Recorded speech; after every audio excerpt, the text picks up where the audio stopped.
ODM, if we can have our act together, if these two factions can come back together on a table and we go out strong, I'm telling you, we are going to be able to come out and say, here we are, this is our card, this is where we are, and this is what we want. That Edwin Sifuna has a right to say his opinion.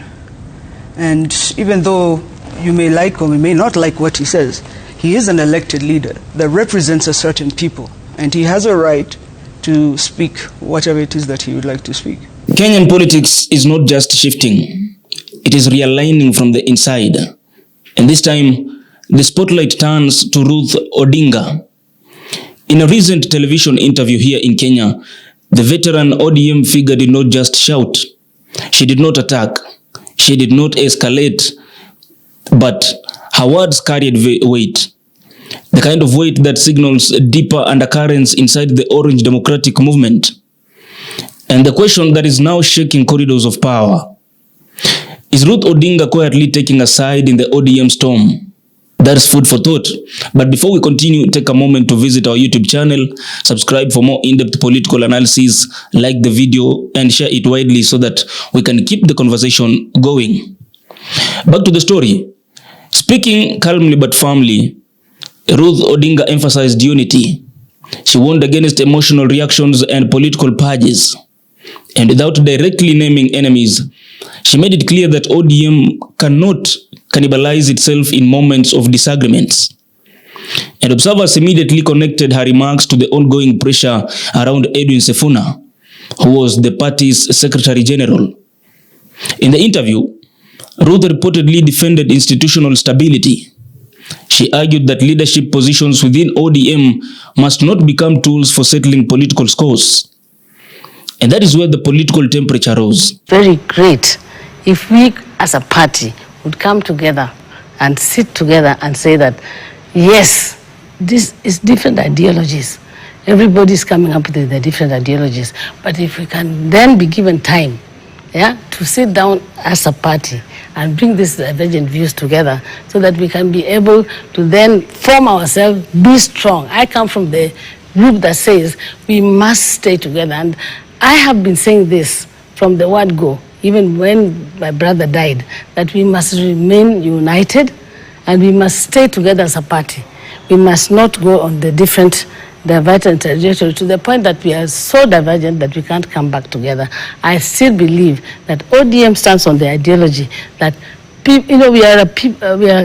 believe in the social democracy and the freedom of people to be able to express their views. So when you have that you can express your views, you must let people be able to have different views and divergent. ODM is a big party, and ODM is a national unit. We have every cultural group is a national party, so you cannot expect us to be, but we have our values. When you sit down and you say, what are the values, what are the ethos, what brings ODM together, and then we talk about it, that means that therefore we cannot say that these divergent views means there's a big crack in the party. So you're saying that there is no crack between there is a crack, yes, but the crack is not supposed to be something that is outside the party. There is this crack that is saying that,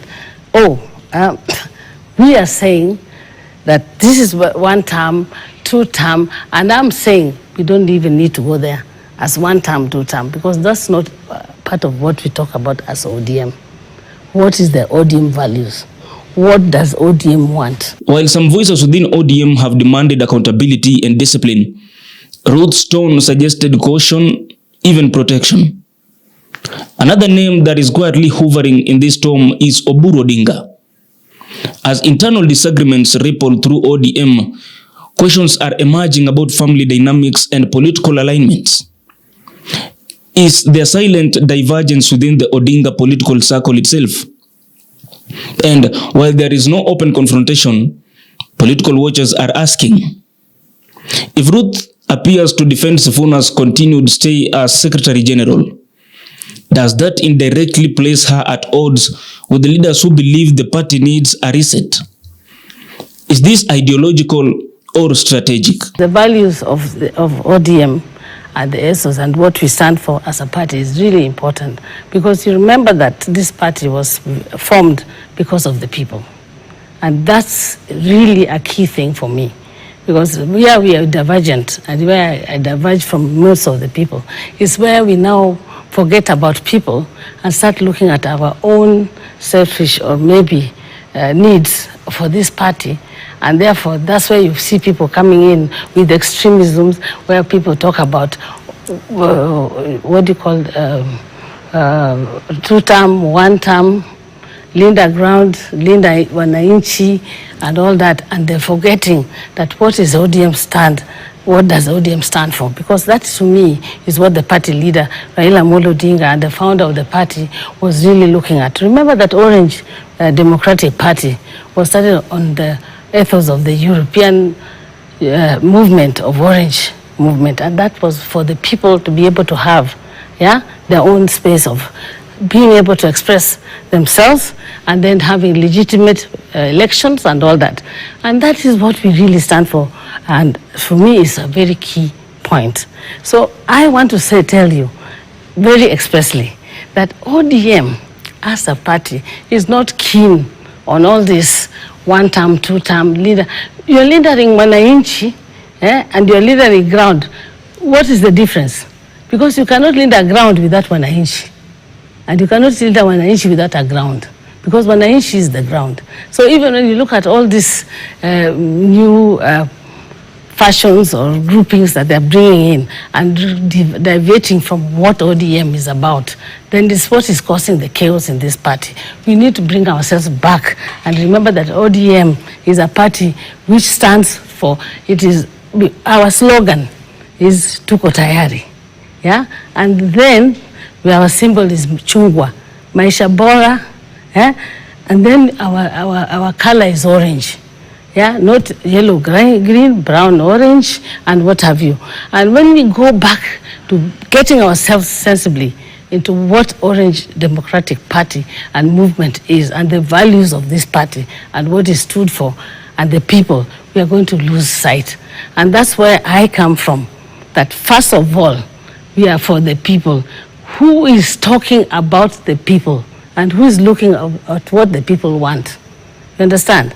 So when you come to that, then you now start to asking me all these questions. And I tell you, all these divergent views, who is actually looking at the values, the constitution, and the tenet of where ODM comes from? Then that is a person I would say, this is a person who is talking about ODM. So but at the moment, when you tell me 2-term, what are you talking about 2-term? But also if you're very extreme on your 1-term, what do you mean 1-term? 1-term is not what ODM is about. ODM is about you telling me what you think that the people want and what the people actually tell you they want. And that's why you're seeing the cry of the people. Yeah? Where are we in this ODM? ODM, as we know, has always been more than a party. It is a movement shaped by strong personalities, loyalty networks, and generational influence. Any subtle shift within the ecosystem matters very much. Ruth Odinga's stance can be interpreted in two ways. The first way, she believes that stability is critical as ODM navigates its relationship within the broad-based government arrangement involving President William Ruto. The second way is that she understands that removing a vocal, grassroots-connected figure like Edwin Sifuna could fracture the base even further. And during the television interview, she reportedly emphasized the process over pressure. Party structures, she argued, must guide decisions, not rally chants or emotional reactions. And that message alone was very powerful because it subtly rejects mob-driven politics within the ODM. But now, as we can all see, it is in the public. ODM is at a crossroads. On one side are leaders pushing recalibration, possibly aligning more strategically within the national government's dynamics. And on the other side are vocal figures projecting resistance energy and grassroots mobilization. But now, Ruth Odinga's interview signals something deeper. The party's senior leadership is aware of the danger of open fractures. But unity is not declared. It is negotiated. If Sifuna really remains, does that strengthen the party's grassroots credibility? And what if he leaves? Does that create a martyr effect? Edwin Sifuna had his right, and is actually the Secretary General. And if there's any issues about discipline and all about Edwin Sifuna, he should have also been given the right to have said his own. Even in Shakahola, we had the Shakahola and we had the people who were accused. They were given a chance to also speak. So for me, I'm very clear on the Edwin Sifuna issue, that Edwin Sifuna should go through the process of the party, because this is a party that has got structures. We've got disciplinary system, we've got arbitration, we've got mediation, and that is where I am coming from, that we need to sit down and go through our processes of mediation. And that to me is where you come back to you on the fact of the cracks that you talked about.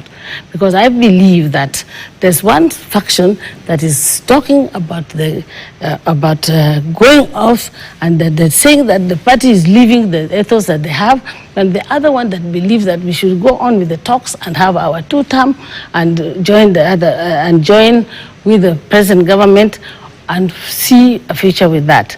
Ruth Odinga may have spoken softly, but her words were loud in implication. And now, as we can all see, the country is watching keenly. But now remember, this is always Havana Media, decoding power, loyalty, and the silent shifts shaping Kenya's political future.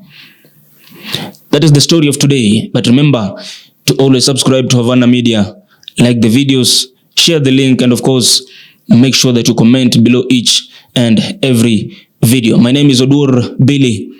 Wait for the next episode.